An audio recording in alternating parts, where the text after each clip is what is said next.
അസ്സലാമു അലൈക്കും വറഹ്മത്തുള്ളാഹി വബറകാതുഹു.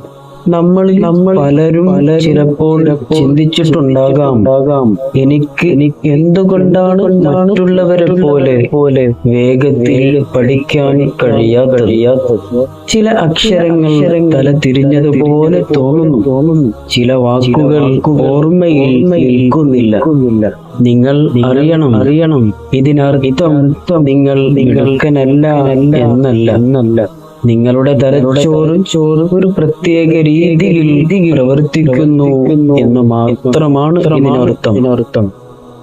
പഠന വൈകല്യം എന്നത് മടിയോ ബുദ്ധിയില്ലായ്മയോ അല്ല. അത് നിങ്ങളുടെ തലച്ചോറിന്റെ പ്രവർത്തനത്തിലെ ഒരു ചെറിയ വ്യത്യാസം മാത്രമാണ്. നമ്മളെല്ലാം ഓരോ പൂക്കളാണ്. ചില പൂക്കൾ വേഗത്തിൽ വിരിയും, ചിലത് പതുക്കെ.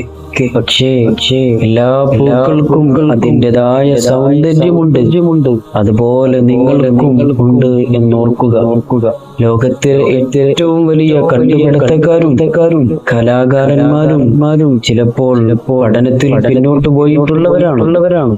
അവർ തങ്ങളുടേതായ വഴി കണ്ടെത്തി വിജയിച്ചു. നിങ്ങളുടെ പാത ചിലപ്പോൾ മറ്റുള്ളവരെക്കാൾ വ്യത്യസ്തമായിരിക്കാം. അതുകൊണ്ട് വിഷമിക്കേണ്ട. നിങ്ങളുടെ സ്വപ്നങ്ങളെ പിന്തുടരുക. നിങ്ങളുടെ കഴിവുകളിൽ വിശ്വസിക്കുക. കാരണം നിങ്ങൾ അതുല്യനാണ്. ഈ ലോകത്തിന് നിങ്ങളുടെ വെളിച്ചം ആവശ്യമാണ്.